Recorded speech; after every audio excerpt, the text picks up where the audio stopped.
Assalamualaikum warahmatullahi wabarakatuh.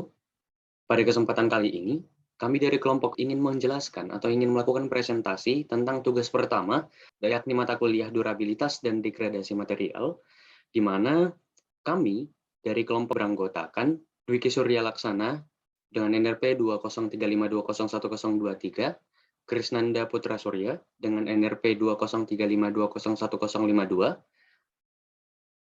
yang ketiga, Muhammad Masduki Akasah dengan NRP 20352011053, dan yang terakhir, Cornelius Sofiner Ndoro 2035201054. Penjelasan dalam presentasi ini ditujukan untuk mahasiswa serta insinyur yang terlibat dalam pemeliharaan dan perbaikan struktur.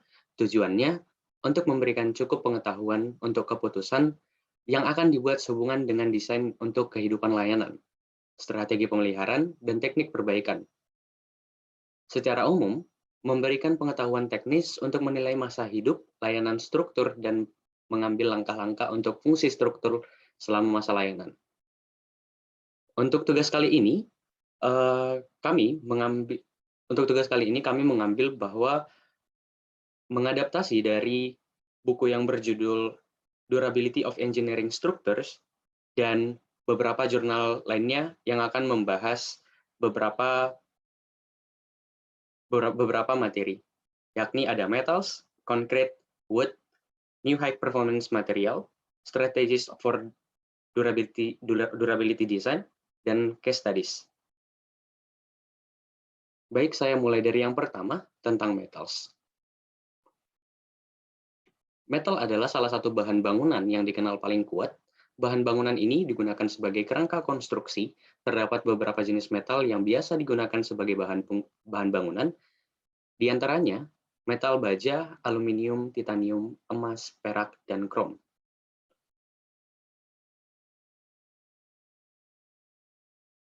Mekanisme korosi. Korosi dapat didefinisikan sebagai degradasi atau penghancur logam yang dihasilkan dari interaksi kimia dengan lingkungannya. Mekanisme ini terdapat 3 bagian, yaitu logam, hukum Nernst, dan sistem redox non-metal. Kemudian untuk logam, reaksi dari kiri ke kanan disebut sebagai oksidasi, di mana logam M diubah menjadi ion logam Mn. Hukum Nernst. Untuk elektrokimia, reaksi hukum Nernst berlaku seperti pada rumus yang tertera, yakni E sama dengan N0 ditambah RT per NF ln Mn positif. Sistem redox non-metal. Tidak hanya logam yang berhubungan dengan air memiliki potensi elektrokimia, tetapi sistem lain juga. Dalam praktik teknik sipil, yang paling penting adalah O2 ditambah 2H2O ditambah 4E bereaksi menghasilkan 4OH negatif, dan 2H positif ditambah 2 elektron bereaksi menghasilkan H2. Korosi terjadi jika logam yang berhubungan dengan sistem redox yang potensi keseimbangan EE 0x lebih besar dari logam sistem EE M. Sistem ini kemudian dapat mengurangi oksida logam. Sebuah logam dalam kontak dengan sistem redox lain akan mengadopsi satu potensi, disebut potensi campuran, atau dalam kasus logam, potensi korosi.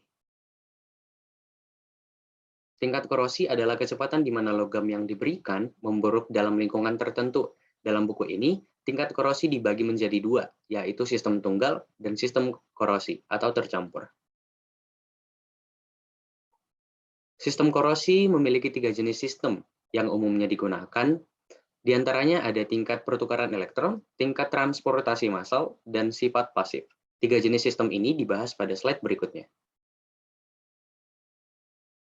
Pertama, tingkat pertukaran elektron. Dalam jenis pertama sistem korosi, tingkat korosi ditentukan oleh tingkat pertukaran elektron di antar muka logam atau air. Tingkat transportasi massal, korosi tidak ditentukan oleh tingkat pertukaran elektron pada permukaan logam atau air, tetapi dengan kecepatan transportasi massal. Korosi ini perlu transportasi komponen reaksi melalui air.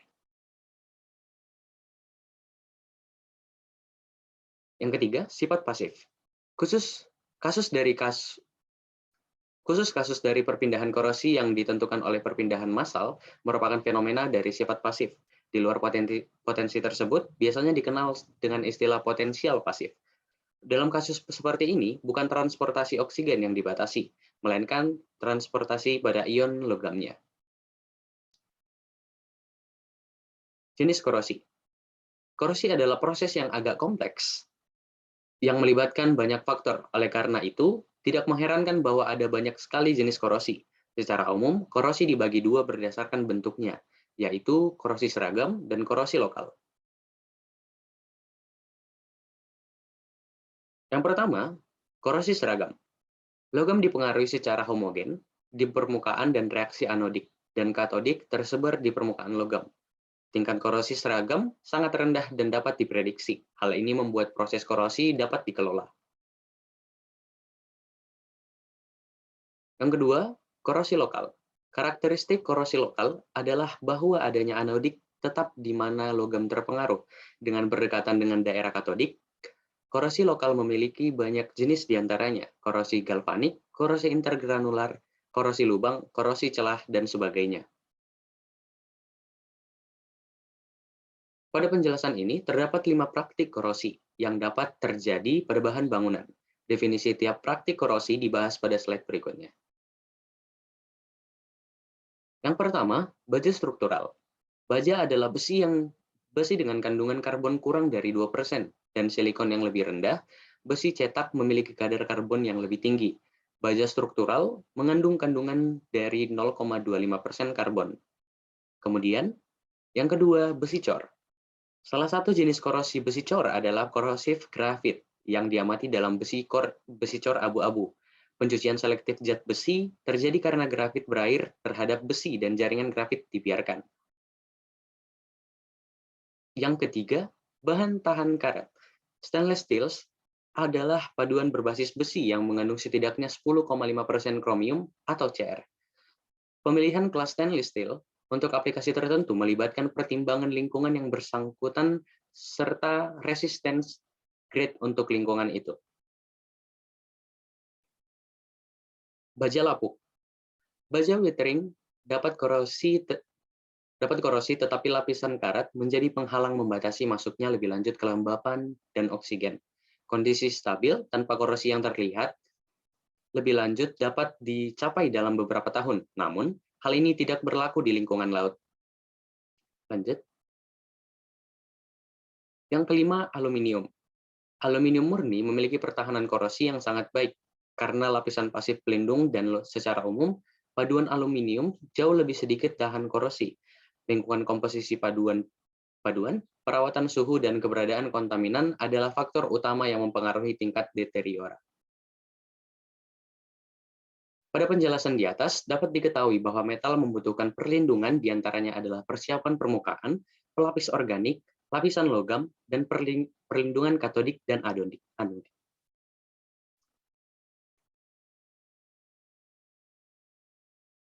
Perlindungan metal, yakni pertama persiapan permukaan.